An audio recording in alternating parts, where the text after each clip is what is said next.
Bung Rocky, sudah bisa kita duga perseteruan PDIP dengan Jokowi dan keluarganya ini bakal panjang dan ini bisa jadi perang bubat. Hasto sebagaimana dikatakan juru bicara PDIP Guntur Romli sudah menyiapkan video-video pilihan yang katanya berisi bukti-bukti dugaan korupsi para petinggi negara. Sementara sahabat dari Hasto, Koni Rahakundini, yang sekarang berada di Rusia, katanya dia sudah mengamankan dokumen-dokumen penting milik Hasto ini yang kalau begitu dibuka bisa jadi bom waktu ini. Ya, tentu kemampuan Ibu Koni mendeteksi kasus ini dari awal ketika berbicara di Akbar Faisal podcast sudah menunjukkan, mengindikasikan bahwa persiapan untuk perang data, perang isu, bahkan perang kasus memang sudah matang. Ya, karena itu kalau Ibu Koni menunjukkan dengan saksama bahwa peristiwa-peristiwa yang mungkin akan dicicil di dalam perseteruan antara Pak Hasto dengan Pak Jokowi itu pasti akan memunculkan banyak spekulasi, terutama spekulasi tentang ya 10 tahun Jokowi memerintah itu seluruh data pasti ada di PDIP itu, dan itu juga yang membuat kita dari awal mengetahui bahwa Ibu Mega tidak mungkin ditaklukkan hanya oleh ancaman Jokowi, yaitu mentersangkakan saudara Hasto. Hasto sebagai sekjen paham dari jarak fenomenologi yang paling dekat apa yang dilakukan oleh Pak Jokowi. Dalam hati mungkin Pak Hasto bilang, I know what you did last summer. Aku tahulah apa yang Anda lakukan di musim panas yang lalu. Kira-kira itu, saya mengutip judul film aja tuh. Jadi Pak Jokowi tentu tahu bahwa satu waktu akan ada duel isu, duel skandal misalnya. Jadi sebetulnya publik Indonesia harus sudah bersiap-siap untuk mengikuti dramaturgi yang panjang ini yang dimulai dari keinginan Pak Jokowi untuk mengacak-acak PDIP. Nah, itu salahnya atau bukan, atau anggap aja itu konyolnya kalau seorang yang berkuasa bertahun-tahun itu akhirnya tidak mampu lagi menahan ambisinya untuk merusak partai yang bagi dia itu bersarang seluruh rahasia hidup dia tuh. Maksudnya rahasia hidup publik dia tuh, yang sangat mungkin juga ada rahasia hidup privatnya. Menurut dugaan Anda, apa sih bukti yang disiapkan oleh Hasto dan yang sekarang disimpan oleh Koni? Karena kok sampai ini serius banget ini diamankan di notaris di Rusia. Mungkin kita bisa mulai memperkirakan jenis dokumen apa sih yang dipegang oleh Ibu Koni itu. Yang tertulis, oke, video mungkin, bukti-bukti, ya orang menduga gratifikasi misalnya ini. Tapi tetap kita tahu bahwa politik itu selalu harus dibaca dalam dua lapis. Lapis pertama adalah apa yang ditampilkan, lapis kedua adalah apa yang akan disusulkan untuk membatalkan apa yang ditampilkan, kan itu intinya tuh. Bahkan ada lapis ketiga untuk membatalkan lapis kedua, begitu seterusnya sampai akhirnya terbaca secara lengkap bahwa sebetulnya satu sampai seterusnya itu ada satu rangkaian. Nah, ini yang juga jadi bahan spekulasi. Apakah kalau KPK menduga bahwa dokumen-dokumen itu akan mendebarkan KPK, apakah KPK akan lanjut dengan kasus ini? Kalau ternyata dalam 1-2 hari kemudian KPK mulai cari cara untuk melemahkan positioning dia sendiri dengan mulai kalimat-kalimat negosiasi, itu petunjuk pertama bahwa seluruh dokumen yang ada pada Ibu Koni itu betul-betul otentik, dan itu pasti ada dokumen tentang kejahatan Jokowi. Kan nggak mungkin itu dokumen tentang kejahatan Ibu Mega. Wong dalam hal ini Ibu Koni memberi semacam jaminan bahwa apa yang dia ketahui itu ada tentang sesuatu yang menyangkut kekuasaan Pak Jokowi. Kan dia sebut di situ soal-soal yang kita tahu secara pemberitaan, tetapi Ibu Koni lebih punya kedalaman dalam soal apa yang diketahui oleh publik. Jadi itu yang kita sebut dari awal sebagai dilema dari KPK.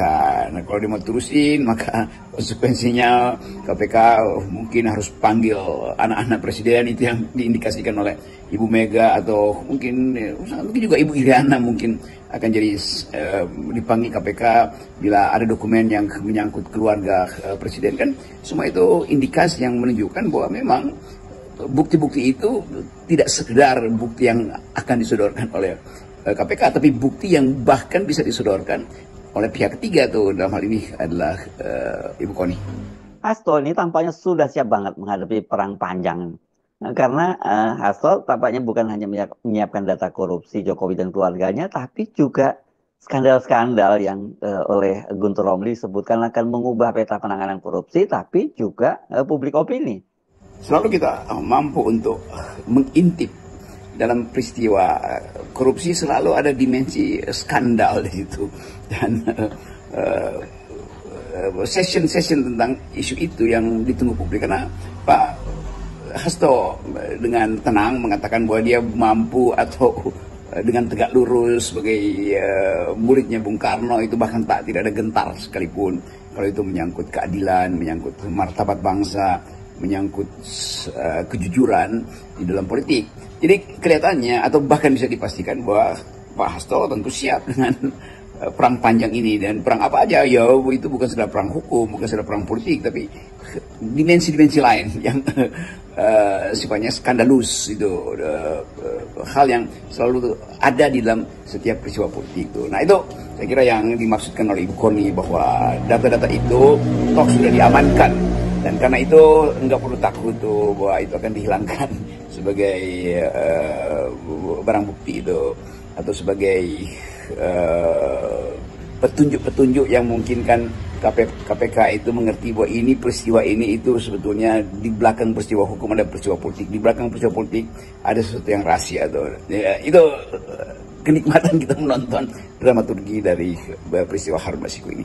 Dan ini kesempatan juga kita belajar bahwa kekuasaan yang terlalu lama itu pasti punya ambisi, dan kekuasaan yang punya ambisi itu artinya dia akan memburukkan dirinya sendiri. Itu Pak Jokowi terlalu lama berkuasa, lalu dia timbulkan ambisi untuk punya backup dengan berupaya mengambil alih PDIP itu.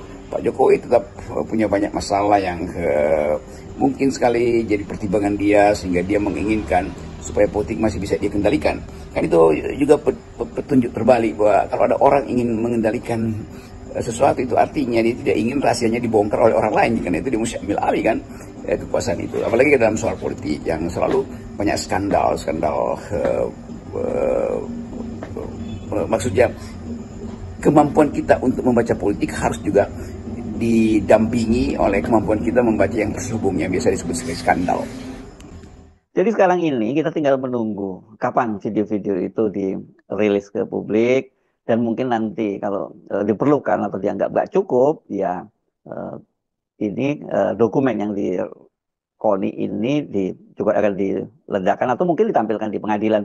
Nah, sekarang Koni ini jadi seperti pemegang kotak Pandora, kotak kunci kotak Pandora dong ya. Ini kotak Pandoranya Jokowi and his gang gitu. Tinggal menunggu kapan waktunya untuk dibuka. Jadi bisa kita pastikan bahwa kunci kotak Pandora itu dipegang oleh Koni, dan dalam pengertian bahwa suatu waktu secara metaforik dokumen-dokumen itu akan dibuka, dan di dalam mitologi Pandora itu setelah kotaknya dibuka, evil evolves, itu apa namanya, itu kejahatan kemudian keluar di dalam kotak itu. Tapi sekali lagi cerita tentang Pandora sebetulnya adalah cerita tentang kecerdasan seorang perempuan untuk membuka kotak itu dengan kuriositas, kan itu selalu yang mesti kita ingat. Jadi jangan salahkan Pandora, justru Pandora membuka kotak itu karena dia ingin tahu apa isinya tuh. Jadi kelihatannya soal itu yang akan jadi pertaruhan di awal Januari, yaitu apa sih isi dari kotak Pandora yang kuncinya dipegang oleh Ibu Koni. Dan dalam mitologi Pandora itu kita tahu di dasar kotak itu setelah kejahatan muncul, ada secari kertas yang tertulis di situ, bunyinya only hope remains, hanya harapan yang tinggal di dasar itu. Jadi sebetulnya kalau kotak itu dibuka, tetap ada hal yang optimis bahwa kita bisa menuntun kembali negeri ini di dalam kebersihan demokrasi, di dalam etika politik. Nah, itu hal-hal yang baik dari peristiwa ini. Jadi kita tunggu aja perkembangan ini, karena ini akan panjang tuh, dan bagus juga supaya kita selesaikan semua beban yang masih tersisa di dalam memori kita tentang Presiden Jokowi, tentang kejahatan konstitusionalnya, tentang kasus-kasus yang digelapkan dan dimanipulasi yang merupakan laporan publik itu, yang selalu harus kita ingatkan bahwa banyak hal yang dilaporkan oleh publik tapi diabaikan oleh KPK, dan sekarang adalah saatnya untuk bersih-bersih, kira-kira itu. Dan menurut pantauan akal sehat, ini peristiwa yang akan pada akhirnya jadi beban dari Presiden Prabowo Subianto. Kenapa? Karena dia akan menyebabkan turbulensi politik. Jadi Pak Prabowo tentu bersiap juga untuk mulai membaca arah dari peristiwa ini, dan jangan sampai peristiwa ini justru menyeret makin banyak nama dan akhirnya kita hidup di dalam suasana yang tidak, kalau pakai istilah hari ini, tidak kondusif untuk menuntun pertumbuhan ekonomi menuju 8% yang dibayangkan oleh Pak Prabowo. Saya kira itu analisis FNN.